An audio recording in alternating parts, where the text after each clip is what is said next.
আর একটা মানুষের যখন ক্ষুধা লাগে তখন একটা মানুষ কোনটা ভালো কাজ কোনটা মন্দ কাজ এটা কখনো তার হিতাহিত জ্ঞান থাকে না। তো এটা আসলে এটা মানুষের কর্মের দোষ না, এটা হচ্ছে মানুষের ভাগ্যের দোষ। হয়তো আল্লাহ আমাকে এইভাবে তো আমার কপালে লেখা ছিল, তাই আমার কপালে এত দুর্ভোগ। তো একদিন ঘটনা ঘটছে, আমার বাড়িতে কিছু লোক আসছে যে তোমার বাড়িতে আমরা একটু সবাই মিলে আড্ডা দিব।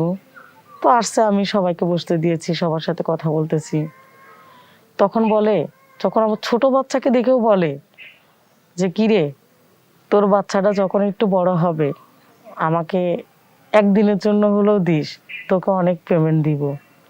আপনারাই বলেন। সুধী দর্শকবৃন্দ, আসসালামু আলাইকুম।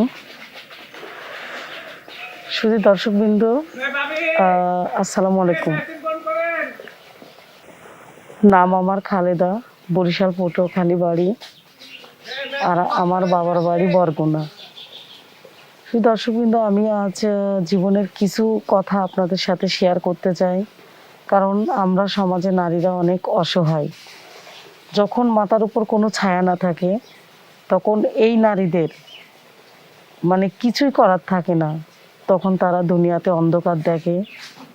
বিয়ের আগে মানুষের বাবাই থাকে তার শেষ ভরসা, আর বিয়ের পরে থাকে তার হাজব্যান্ড। কিন্তু দুঃখের নির্মম পরিহাসে ছোটবেলাতে আমি বাবা হারিয়েছি, এখন আমি স্বামীর ঘরে এসেছি। আজ আমার বিয়ের বয়স দীর্ঘ 4 বছর। আমার একটা মেয়ে আছে, সে ক্লাস 2-তে পড়ে। কিন্তু হঠাৎ একদিন স্বামী মর্মান্তিকভাবে অসুস্থ হওয়ার পরে সে বেডে শয্যাগত হয়। এখন সংসারের হালটা কে ধরবে? এদিকে বাবার বাড়ি বাবা নাই, এদিকে স্বামী এক বাপের একই ছেলে, আমার শ্বশুর শাশুড়ি নাই। এখন সংসারকে বাঁচাতে গেলে সংসারের হালটা আমাকেই ধরতে হবে।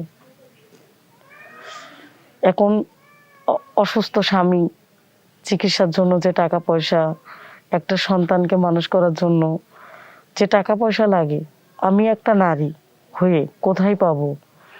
বাধ্য হয়ে আমাকে মানুষের দ্বারে দ্বারে ঘুরে ঘুরে আমাকে টাকার সন্ধান করতে হয়। তো হঠাৎ একদিন আমি একটা অফিসে যাই। তো সেটা ছিল একটা গার্মেন্টসের অফিস।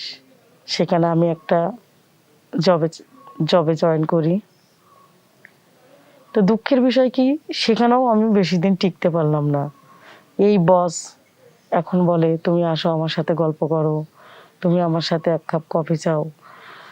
এই যে এইভাবে সময়টা কাটাতে কাটাতে উনি আমাকে কিছু হেল্প করতো, শুধু আমি সংসার বাঁচানোর জন্য।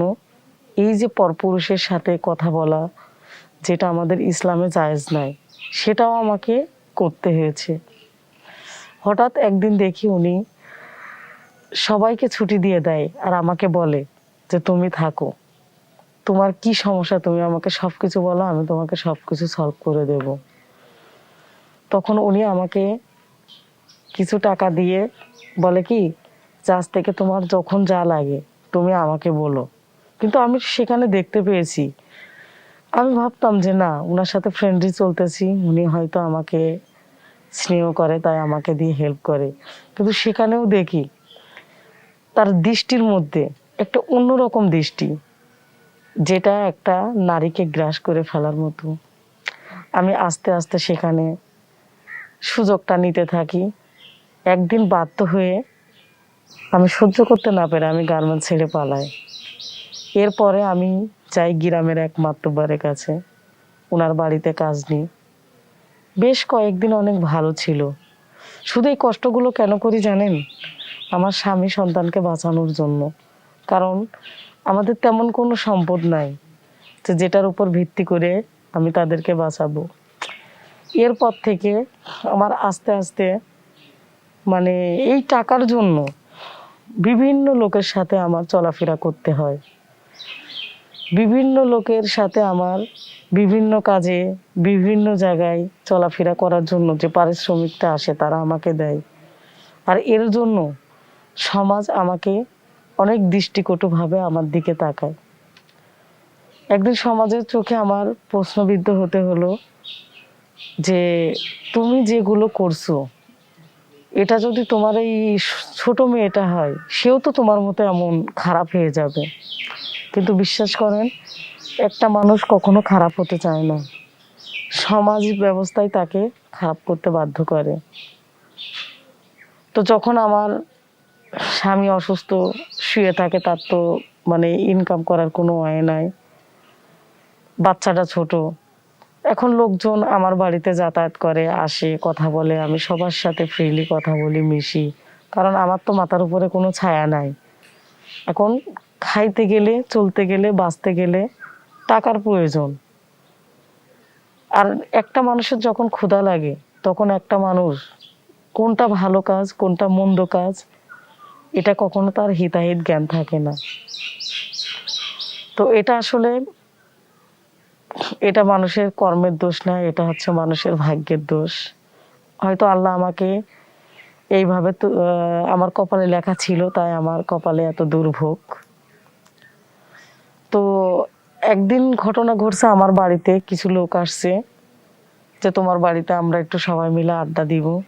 তো আসছে, আমি সবাইকে বসতে দিয়েছি, সবার সাথে কথা বলতেছি। তখন বলে, যখন আমার ছোট বাচ্চাকে দেখেও বলে যে কিরে, তোর বাচ্চাটা যখন একটু বড় হবে আমাকে একদিনের জন্য হলেও দিস, তোকে অনেক পেমেন্ট দিব। আপনারাই বলেন, আমি নাই সংসারের হাল ধরেছি, টাকা ইনকাম করার জন্য সবার সাথে আমাকে মিশতে হয়েছে, কিন্তু একটা নারী কি পারে কখনো তার সতীত্ব দিয়ে তার সংসারটা, মানে সতীত্ব বিক্রি করে তার সংসারটা টিকিয়ে রাখতে? একটা সতী নারী সেটা কখনোই পারে না। কিন্তু আমাদের সমাজ ব্যবস্থাটা মানুষের মনের অবস্থা, পারিপার্শ্বিক অবস্থা বোঝে না, তারা শুধু উপরটাই দেখে, ভিতরটা বোঝে না যে কতটা হাহাকার, কতটা কষ্ট। তাই সমাজের ভাইদের আমি সবাইকে বলি যে আপনারা কখনো এই নারীদের অসহায়ত্বের সুযোগ কখনোই নেবেন না। একটা নারী বাঁচতে গেলে সে অনেক অসহায়, সে কোথায় যাবে?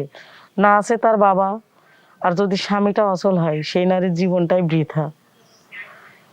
তো আপনাদের কাছে আমার একটাই অনুরোধ, কখনো কোনো নারীর অসহায়ত্বের সুযোগ কখনোই নেবেন না। পারলে নিজের বোনের মতো, মা বোনের মতো তাকে সম্মান করে তাদের পাশে দাঁড়ানোর চেষ্টা করবেন। আমার গল্পটি যদি আপনাদের ভালো লাগে তাহলে বেশি চ্যানেলটি সাবস্ক্রাইব করবেন, বেশি বেশি লাইক, কমেন্ট, শেয়ার করবেন।